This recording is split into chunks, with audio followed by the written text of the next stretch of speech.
Prevenit. Welcome back, everyone. So I'm very happy to introduce Benjamin Efrati, a French musician and artist that works very closely with the animation process. And you're also an animator, right? Yes, a musician and animator. And so he is part of Amok film that won Annecy Cristal last year and that won the Animest trophy. So we saw the film last year. We had a director with us, Balázs Turai. He gave a masterclass last year about his process, and we're very excited to find out more about the film and about the music. It's an animated musical. Has everybody seen the film in the audience? Yeah, so it's the best teaser for you to find the opportunity and see it. So this event takes place in a series of master classes that is called Animest Industry Days, and it's organized with in partnership with Cool Production from Norway. We're very happy to welcome artists of all nationalities in this project, not only Norwegian.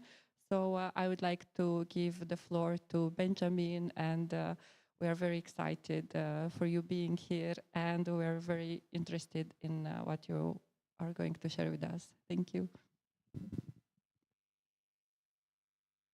Thank you. Thank you very much, everyone. So I'm here.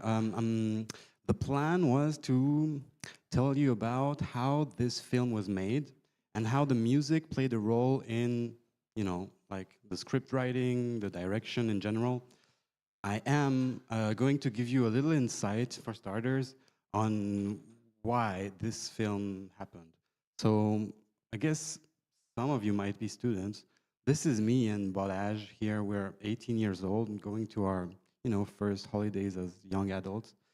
At the time, we don't know what we were going to do. I'm going to study philosophy, and he's going to Belgium, I think. So that's it. Like kids not knowing what they want to do. We're toying around with lots of stuff, and that's how it starts.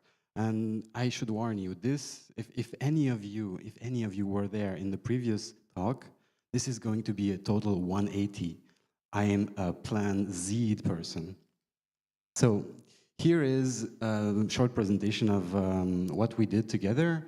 So, of course, it starts with the diploma movies, like students, have to show their peers what they do. So, yeah, might as well show you a little bit. So here is Miracle, a trailer, if it's going to work. Is it?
So this is what kids do when they're doing their diplomas. This is like, you know, at the time, I live in Japan. I'm a like student abroad as a part of my curriculum in fine arts. So basically at this time, I'm a fine arts guy. I'm not supposed to deal with sound. But since Balázs is doing his film and we want to collaborate and have always done so, that's what happens. And yeah, basically my perspective on all of this is that, you know, you also have a chance to create bonds with your peers, and not only the ones that are very near you, but also people that are a bit far. And art can also be that, you know, like creating movies can also be a way to relate to people. And yeah, if you hold to that, then it can become something. And you don't have to aim for a particular age group to get your film in Annecy, actually. It's not the way it works for everyone. Yeah, of course. This there, I'm not going to show you the whole thing, but this is my diploma movie, which is stop motion based. And of course, Balázs is doing the animation also. And actually, I asked for some other friends to do the music because that's also part of the excitement, you know? Having people to talk about what you're doing with, and this relation, this ping pong, you know, anyone today, I'm going to talk about AI at the end, anyone today is able to do everything on their own, but there's actually a point in collaborating with great people, it's that they get you out of yourself, and that's something that you won't get if you just go to the, you know, best people in Hollywood necessarily. I don't think so. I think you need to create rapport, you know, emotional bond with your collaborators. And this is my pitch. Yes, so yeah, again, so we continued doing stuff. Then they had Balázs Turai and Zsuzsanna Kreif have, with Beranandor, have created this series, The Adventures of Candide, which was the first big project that we did as a team. And for that, I did the soundtrack. And again, when Balázs did his short, The Fall of Rome, I did the soundtrack. And again, when I did my short, The Bible of Xenozenism, Balázs and Zsuzsi did some animation, and I asked again to other people to do the score because of the same dynamics, you know, collective creation, like having feedback, and also, you know, using this communication with other artists to take your project somewhere else. And of course, currently we're working, I mean, not of course, none of you might know that, but we're working on a feature film project now, of which I'm to be the composer, and that's gonna be nice. It's about dinosaurs and science fiction. I think the age group is young adults, so maybe you guys or something like that. It's a very political take on sci-fi, I guess. And we are looking for funds, so if you have money, give it, whatever, you know. That's it for the introductions, and it's time for Amok. So I was asked to tell people how Amok was created from my point of view. So what happened was, at the time, when the script of Amok started getting written and Balázs started, you know, tinkering around with designs and stuff, he didn't have a clear idea. He had this character in mind, which was like a guy wearing a leather suit, and he didn't really know what to do with it. At the time, I was doing this Gnozo show, which was an art performance. And yeah, around that, I was starting my, you know, career as a singer or something, like tinkering with stuff. So this is it. This is Gnozo Fossil songs, and Balázs was listening to that. And while listening to these pieces, when he was working, his mind got, you know, kind of entranced, and he started visualizing what the script could become based on the music, and, you know, thinking about me and about what this project, the Gnozo project, was about. Stuff happened in his head that came out as a script, the storyboard, and the good part of that is that we already had the music drafts, so that made the process a bit faster. This is the introduction to the Knozo show. I think it should. Yes.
Bonsoir à tous et bienvenue pour le Knozo Show. C'est la... So I guess you don't speak French, so there's no sense in me showing any more of this. But basically, it's a performance show. It's like an old-fashioned TV show. And the theme song is called -1. And this piece had a big influence on Balázs, I guess, because this, you know, it really helped shaping out the character, the central character in the Amok, who I guess you could say, and Balázs doesn't say it like that, but you could say Amok is about toxic masculinity, you know? It's about something that's edgy, something that's about fetishism. But basically, it's the story of a guy who's going to get engaged. He's proposing to his girlfriend, and he has an inner demon, and by mistake, kills his partner. That's the start of the movie. And this idea is the drive, this idea that we have inner demons, we have -1s, you know? So you see how from just one song, which was not related to that, it becomes something else. And that's, I mean, for me, it's really interesting because in my head, it was more like, you know, mathematical, artsy, whatever, you know, -1, 1. You know, I wrote this song based on the pattern, on the musical pattern, and it just came out, you know, just didn't think it would become something else. But I was working alone with my music, and this is a part of, yeah, this is interesting, you know. I was at the time trying to develop a style, you know, a musical style that uses like this. This is an elektroballama. It's a Turkish instrument, a three double-stringed instrument. So I was trying to do like a singer show using electronic music instruments, sequencers, whatever, synthesizers, and this instrument. And out of all the music that I made, there's not a lot of pieces that featured this stringed instrument that people think is a guitar. But in the end, it ended up in Amok more than anywhere else. So again, this is like how my own practice gets amplified and kind of elevated through the filter of collaboration. And this kind of ping pong, I guess, I couldn't find anywhere else except in collaboration with Balázs. And so this song was supposed to be the intro, interestingly enough, of Amok, but it was deleted at the end. So I'll show you what it was gonna be as an animatic stage, like high-res animatic.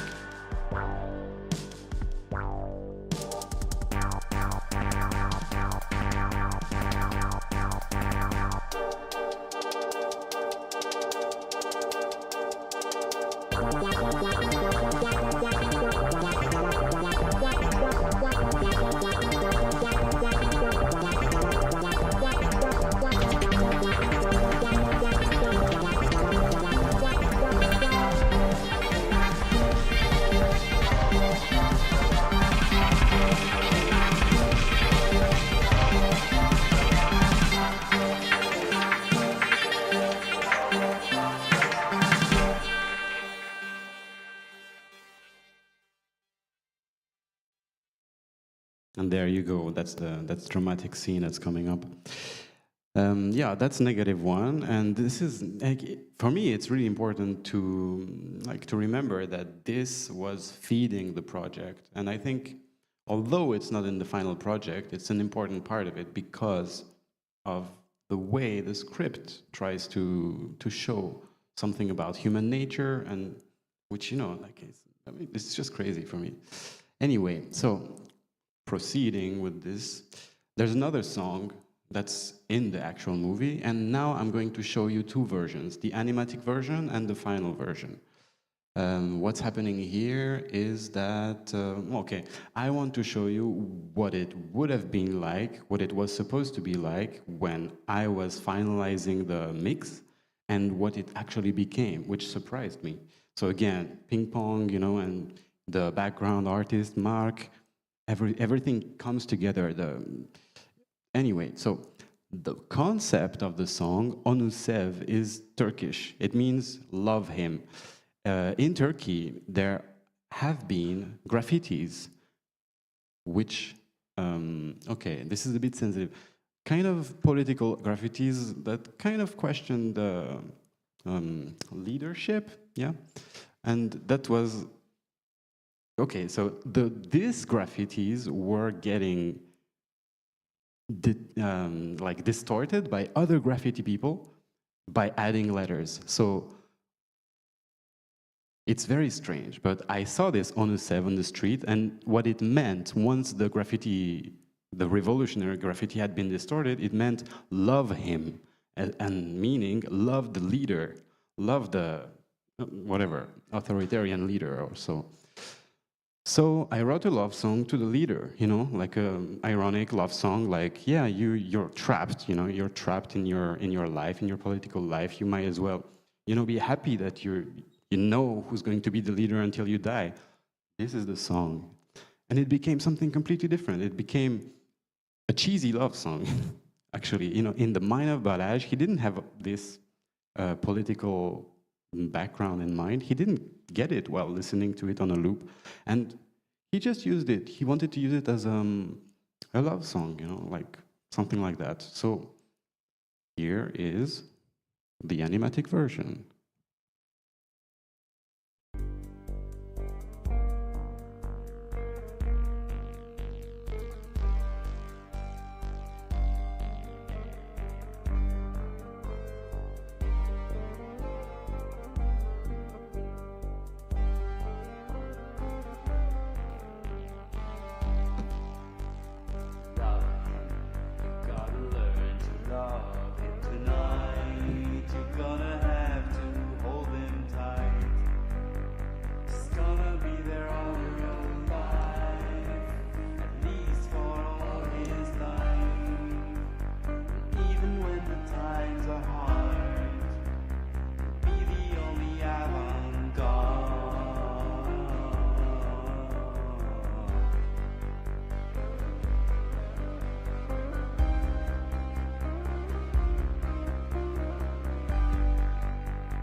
another deleted scene. There was another version, you know, another way we could have used this song.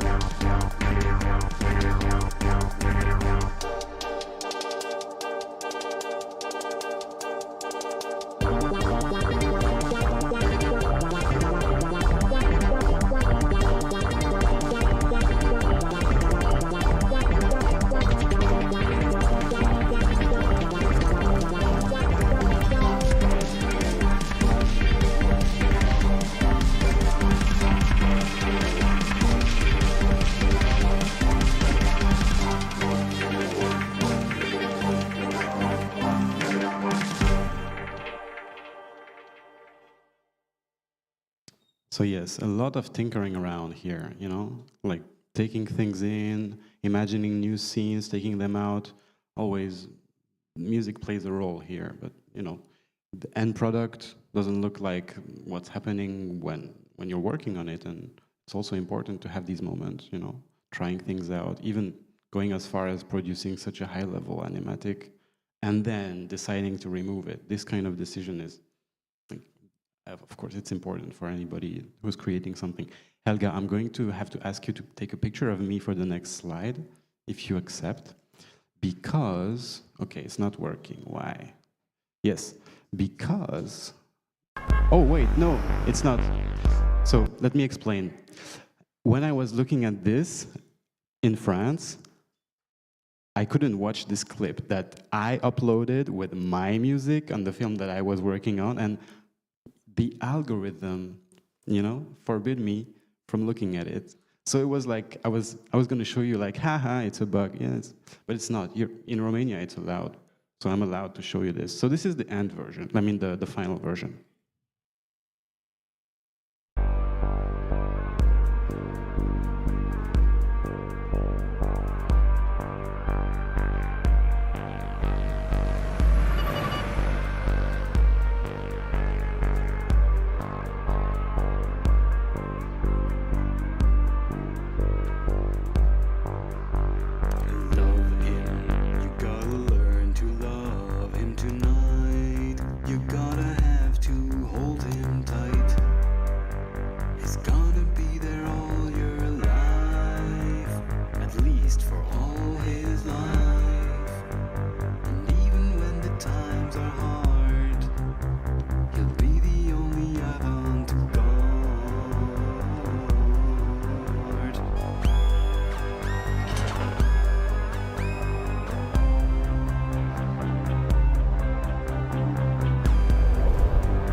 Surprise.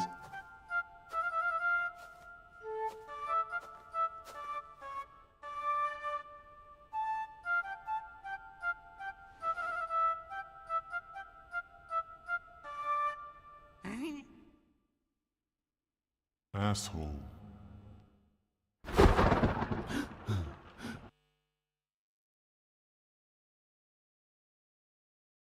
Yes. So the point of showing you these two versions, and I'm going to do it again for another piece, is to show you, I mean, especially if there are students, I haven't asked, but yeah, how a film gets made. You know, you first have your first versions, you iterate on that, and then when you're sure of what you want to do, you make it better. And on the way, here's a little bit of psychology. When you're working with people, people are providing you something, sometimes for free. You know, if you're students, you're going to ask your musician friend to provide something. Don't get too attached to the first version of what they are going to give you. It's not a teddy bear for you, you know. Don't get attached to the first template. You have to understand that everything is going to be moving. And yeah, that's the cycle of this, you know. Everything is going to be elevated a bit more, and if you get too attached to small details that might be, you know, borderline not so good, then you're actually hurting the production. So in this case, there were a lot of arguments because in the first version, I had this little voice, you know, this little annoying voice, and Balázs liked that, but that wasn't really a goal, you know. It's just, I don't know, when I first recorded it, that's how it came out. And in the end, I did this other version, and Balázs was like, but where is the silly little voice? And, you know, I don't know why this film won any award, but my take on this is that maybe this choice wasn't too bad, you know. At least maybe I didn't hurt the production by making it sound a little less silly at that point, because it's kind of dramatic in the end. Anyway, this just, yeah, food for thought. And then, yeah, the clicker. It's another, you know, like piece I'm going to show you before and after. This is Crabs in Your Head. That's a very sad song. It's about death. You know, it's about death. It's about grief. It's about, you know, a psychedelic take on grief. And it became something completely different. Actually, this song wasn't even meant to be. This scene appeared in 2021, you know, while Balázs was tinkering with how to tell his story at best. And, you know, after some years of development, we already had a set list for the pieces. We knew that there would be no dialogue in the film. Suddenly he said, yeah, I'm gonna need another music. So I go like, yeah, but maybe choose one from the album where you took all the rest from. And he's like, yeah, but I don't know. So I suggest this piece for this kind of climatic, like climax of the film. And yeah, here is what it looked like in animatic stage.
Yes. So we have a little theory among ourselves, like we have a collective, it's called Miracle, and the theory is like, it's called significatogenesis. Means that if you slap two things that are unrelated together, your brain is likely to create some meaning.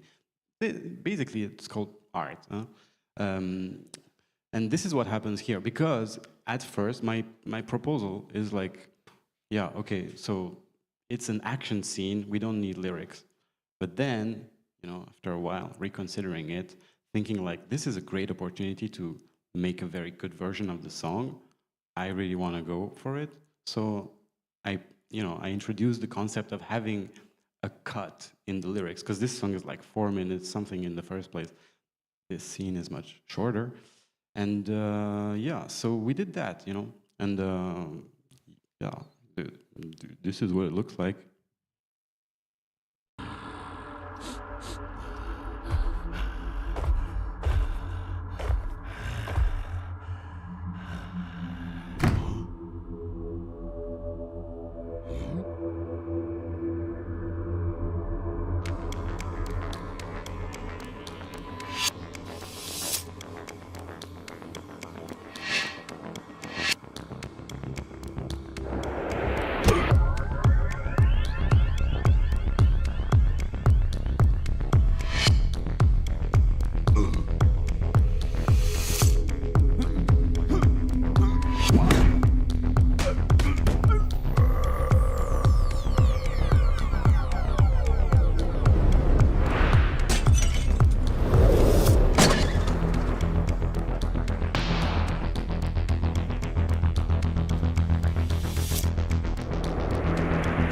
In your head, spiders in your heart, plague in your synapses, lice in your eyes, cranes in your arms, powder in your mind, vague memories of the child that you were, eyes in your eyes, fuckers in your mom, bullet in your mouth, the sight of beauty, miles from your eyes, de-externalized, rights on the premises, farewell, baby.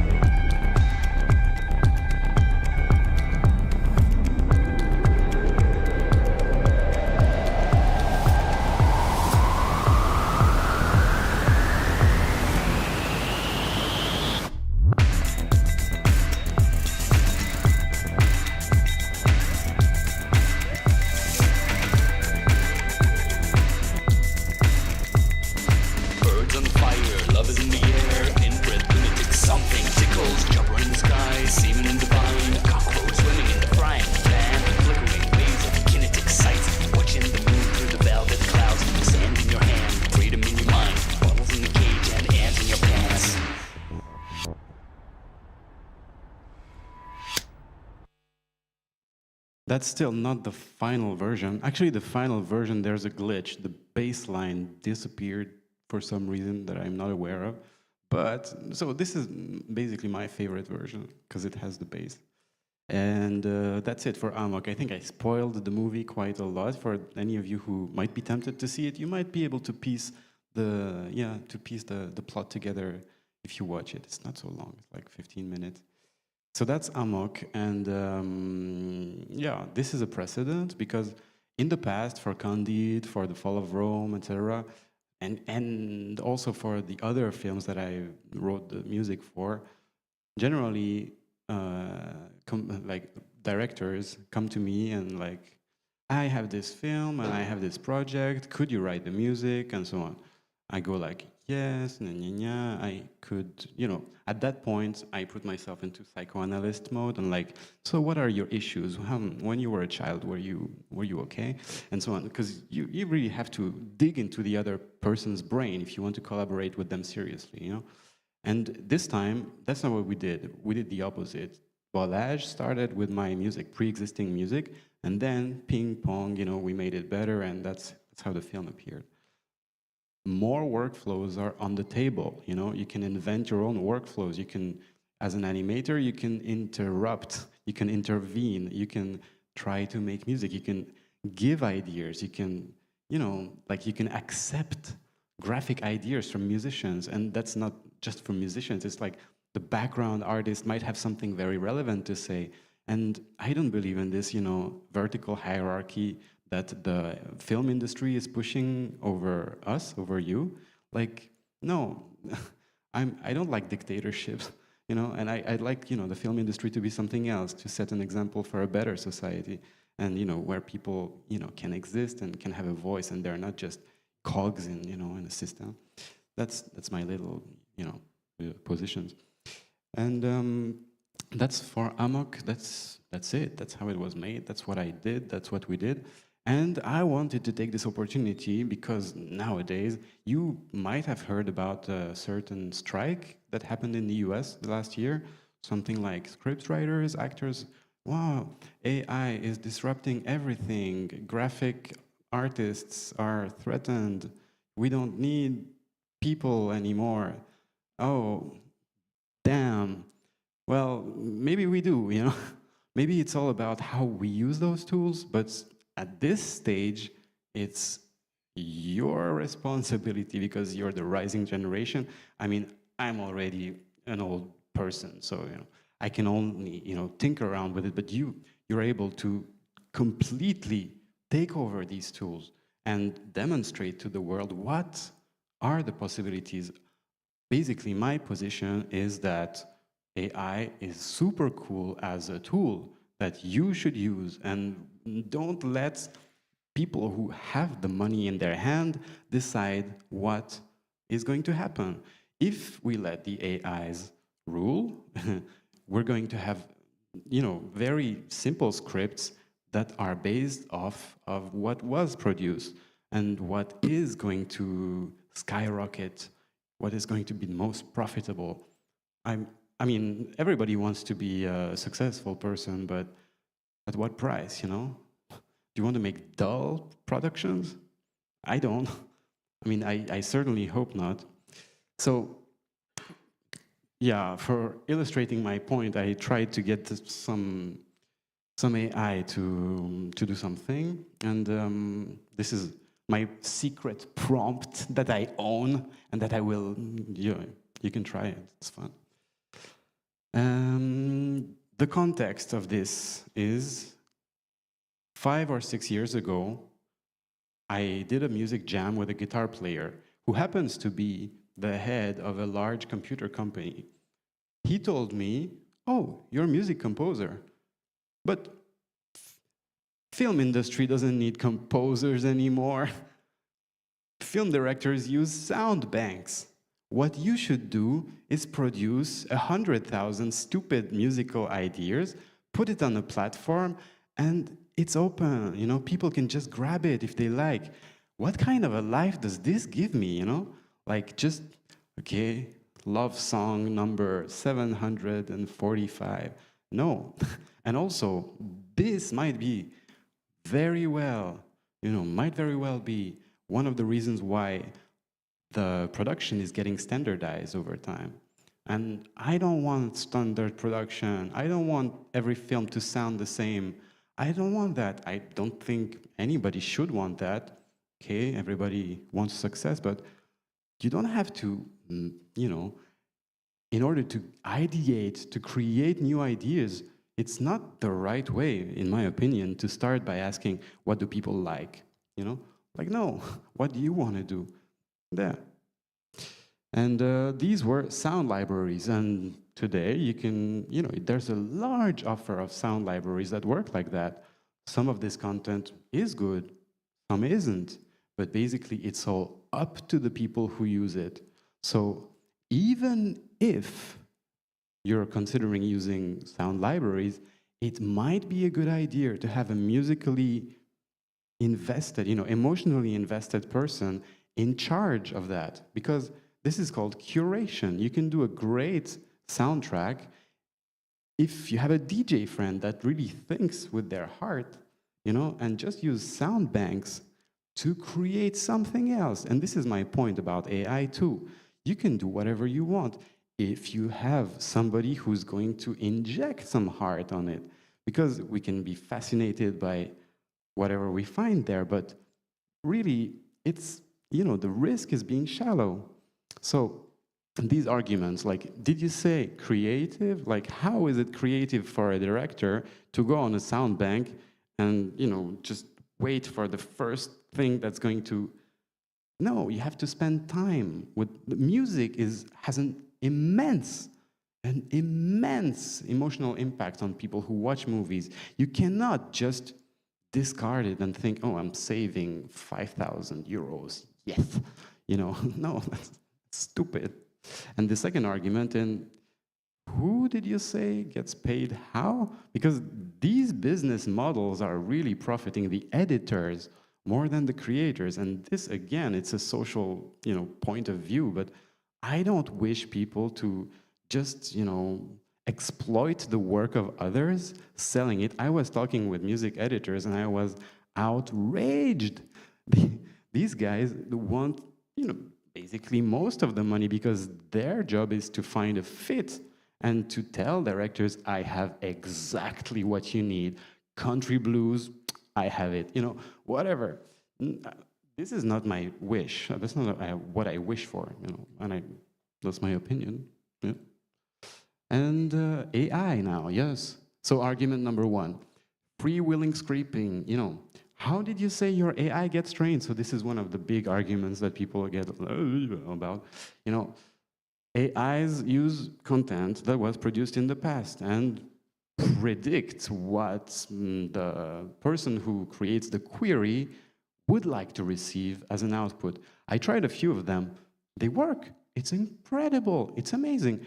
If you type, I don't know, I was on SoundDraw this morning, for example.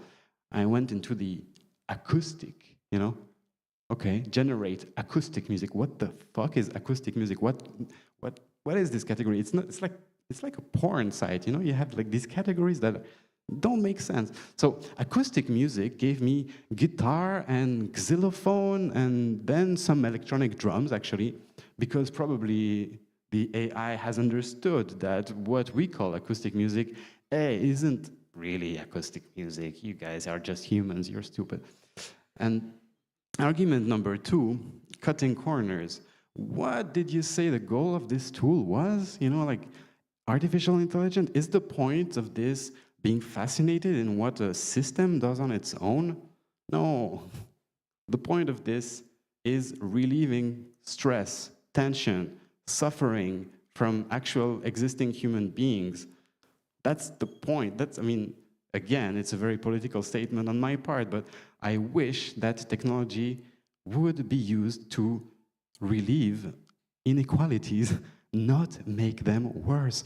And okay, so next generation, it's kind of up to you to resist the commandment of the profit-oriented part of the industry and demonstrate how it's possible to collaborate with AIs, because very soon they're going to be collaborators.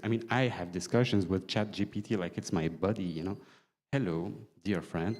Okay, so, but the whole point of this is that when I write a text with ChatGPT, I just don't copy and paste it. It's a dialogue. It's, again, a ping pong. You go back and forth and you invest. And no, you did this wrong, you ChatGPT. And yeah, again, it's an opinion, but this is how I see a good future for this industry. People are able to communicate together, they are able to collaborate together and integrate highly efficient tools, thus lowering suffering. And the whole point, for example, take VR. Currently, there are lots of VR exhibitions. The producers of VR exhibitions of Van Gogh retrospective, they're very profit-oriented. The point of this is to oversell an exhibition with minimal costs. I say, fine, but why Van Gogh? You just really, this is too profit-oriented for me. I wish for a better future for VR. I wish that VR will find its own language and it's going to skyrocket, not just replicate what people think they want or whatever, because that's really risky. You're going to create a horrible society of self-replicating stupidity. And that's the reference, okay? So I'm talking. Earlier I told you I made this movie called The Bible of Xenozenism, introducing Helen Hester. She is a British philosopher, part of an activist group called xenofeminism, okay? So check her out, she's really cool. Xenofeminism, XF is excellent. And what I said is just from her, you know, it's just from them. Their argument goes as follows. Technology is not our enemy. Technology could be used to make injustice and suffering smaller or lower, but it's often used the other way around. We want to build another future. We want to build a future where people are included, where people, you know, suffer less. And the way the Silicon Valley is exploiting our data and everything is so worrying to me. This is my God, and voila, this is my introduction of, for you to this new religion. And thanks for your attention.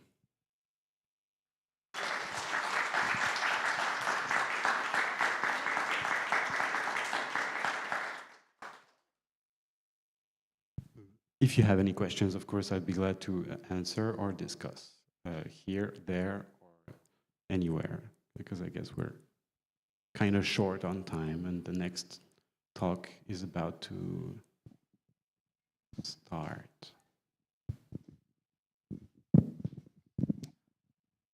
Have you integrated free open source tools in your process? Which process? Creation process. I mean, since it's software, anywhere you use software, and You mean in my life? and Or and in also what I've creative shown you? process, and also the creative process, not only life in general. I mean, the reason I'm asking is that it's a bit difficult. I have my own artistic practice. I'm running Linux, I'm using GIMP, I'm using Reaper, I'm using Blender. As much as possible, yes, I try to avoid using the tools that are so practical. You know, like Adobe Photoshop is so practical. But in collaboration, it's very difficult to force people. For example, Balázs is working with Animate. I can't force him to use the software that we are developing, which is called Fragmenter Animated Loop Machine, and which is currently free on itch.io.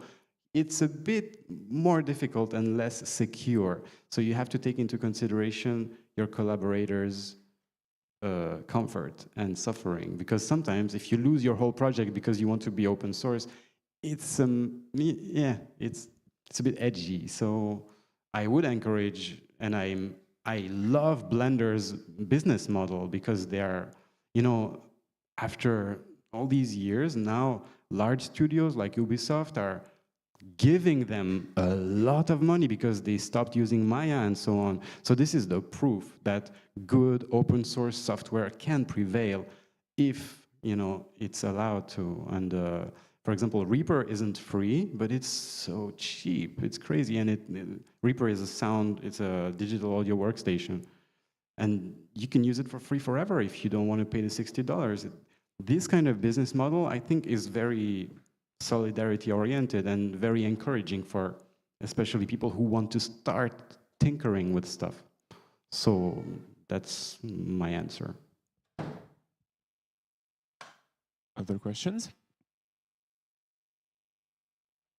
Not. Thank you very much for your wonderful presentation. And of course, you can continue outside. And please stay for our next presentation and for the rest of the festivals. Thank you. See you later.